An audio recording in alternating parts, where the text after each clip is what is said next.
I'm Emily Power for Tobin Brothers Say It Now month, and I'm here today to say thank you to someone very special to me. Let's see who it is. Hello, Laura Vissaritis.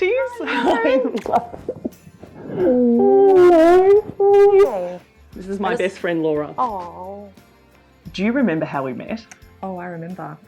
It was a sunny, beautiful day. We were in studio and I was coming in to do my little segment on dog behaviour on the weekends, and the gorgeous late Kevin John was hosting and you were hosting as well. And I remember walking in the room because I had my dog Chester with me, and I do remember you didn't look at me first, you looked at Chester first. And that was one of the sure signs that I knew that you were going to be a great friend. Yeah, because whenever someone gets down on the ground and embraces my dog, I know that you've got to be a good person. But I sort of knew that we would be friends forever because you're your genuine nature, and I just sort of felt this vibe between you and I that we kind of, I don't know, like you tell me what you think. It was just a feeling. We gelled instantly. We've been friends for only 4 years, I know. But we've become so close so quickly in that time. And it's not very much time in the context of our lives, but it's a friendship that it will endure. Yeah. Till we both ride on ahead. I remember you walked in wearing a pair of electric blue heels, and it was a Saturday morning, so I thought automatically Sounds fabulous. about right. Probably from the night before. And you had Chester, who snuggled in under the desk and lay and slept on Kevin's feet, the late Kevin's feet. And the fact that you brought your animal in with you, I'm an animal person and I judge people on how they treat animals. And the fact that this dog was your companion, and he was so beautifully behaved and so sweet, and you were so sweet with him. I just felt like we gelled. And I remember Kevin was trying to do some live reads, and we were being very quiet because of course, we're professionals. But we were making eye contact, and you could see that we wanted to keep talking to each other. The conversation was just ready to free flow. And I don't remember a day since then that we've not been in each other's lives. Yeah, and I know that I loved you when you told me about your parents and how they met, and that they met through an Afghan hound. Yes. And that was the love story that brought those two together over a dog. I'm like, yep, this is my person. She gets it. You are my person too. Yeah. Yeah, so it's a sliding door moment for me. What if I wasn't booked to go on the show that day and you weren't booked? Would we have met? Because we've never shared a studio since. Well, once when I filled in. Yeah.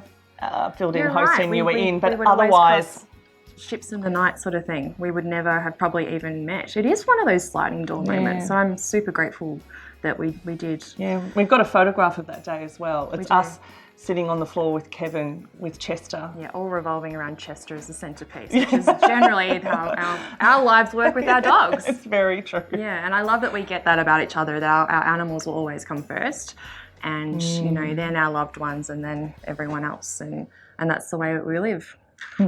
I've been a journo for almost 20 years, and I've had a lot of advice in that time. One of them was from a journalist named Bruce Matthews that I worked with at the Herald Sun, who told me pick the right word for the context of the story. So I used a word once, devastating, to describe a country footy loss. And after it went to print, he came up to me, because I was the girl Friday in the sport department. I was really wet behind the ears. And he said, a devastating loss is a house fire, but not a football match loss. And so because of that advice, I've tried to do that in my journalism, and you automatically do that, which is why I really like your writing and your presenting, and why I respect and admire you, because you know just the right word. You're never out to be overly impressive or overly flowery, and that's why you're such a good communicator. So I think with your books and your broadcast work and your presenting, that's every time I see you at work or I read something you've written or one of your books, that's what I admire most about you. And that's what I try to take on board every day when I'm working as a journo, is to replicate that and that advice that Bruce gave me. And I think that's why I have so much respect for you, because I think that's one of the best bits of advice I've ever gotten in my career from Bruce, and you practice it every day. Oh, it's so funny you say that, because I think that about you. You know, I think about if I'm ever broadcasting or if I'm ever writing something, because I always write from the heart, everything that sort of comes out of my small brain is from my heart. And I think to myself, what if I'm not sure what the best way to communicate what's important or what's real, or you know, what is true to me? I always think about you and what would you do? Because you are so genuine, but you're also so incredibly articulate, and you teach me new words quite often. Like what? The most recent, I'll tell you, the most recent word you taught me was diaphanous. And I haven't forgotten it. You described a food as diaphanous, and I remember thinking, what does that mean? And then you told me, and I haven't forgotten. It was probably half a bottle of Pinot deep at that point when I rang you. No. We were in person, we were having dinner together, and you described, remember? We were. Down That's right. at the beach. That's right. Yeah, and so, I mean, you teach me new things all the time, and maybe you don't realise it. And No, I guess that's no what's idea. so important today, is to tell you that now, that I really do think, what would Em say? What would Em do? How would Em interpret that? You know, in not just the media, but also in my life as well. And usually I'll go with what you would do, not so much with what I probably would do. And it's always the right decision. Is it? Are you sure? Yeah, it is. Because you're probably more, you're more able to perhaps think with a bit more logic rather than emotion, which is what I probably do. What? No, like professionally. I think I emote a lot, and that no, logic you do. is not my strong point. No, but you use your heart and your head. And I learn a lot about how to combine those two better, thanks to you. We've got a long life ahead of us, hopefully. And working together would be something that I would love to do that we haven't done yet, given that there's journalism and books and presenting and broadcasting, and we share all of those fundamental career aspects. Yeah. It's amazing that we haven't done anything together yet. We've thought about podcasts. There might be a book somewhere in there. Yeah, we could talk, as someone once said, underwater, about sort of life and things and everything, really. I think that would be cool to share our thoughts with others. You know what I also love about you is that you have you've embraced my little niece Harper, who is, apart from you, my other person is Harper, who's 7 years old.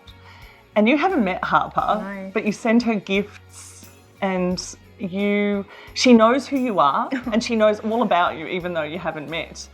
And she hasn't met because of the pandemic. You know, the last couple of years, it's been really hard to get people together, and you'll meet her I can't soon. wait to meet her. But I love that you have that you show her great affection, even though it's, you know, that you haven't met yet. I think it's really lovely, because you're making a gesture to somebody who means a lot to me. Yeah. And I just love you for that. Oh. But when you send her that book from you and Chester and Cashew, your dogs. Yeah, of course. But I mean, she's a child, and her view of life is so pure and positive and hopeful, and that's something that I want us to always feel, and I get that positivity and hopefulness within my heart when I do something like that, you know, knowing that you love her so deeply and that gives you joy. But it gives me joy as well to be able to see something go, I haven't met this wonderful young woman yet, but I reckon she'd love that. Yeah. And I love, you know, pretending it's from Chester or Cashew, the dogs, because, you know, she believes in that. The way that she thinks is the way that I think we should all think, you know, and she, when I think about her, it reminds me, I should dream and live and think more like a 7-year-old does. Yeah. So it's a privilege to be able to think of her. But thank you for, you know, thank you for getting joy out of that as well. Well, 4 years of friendship. Yes. 40 more at least. I hope so. Yeah. If we're lucky. Let's go 50. That makes it's a round it up. 50 would be great. Round it up. Yeah. Love you heaps. Love you too. How you really feeling? What's there in your heart?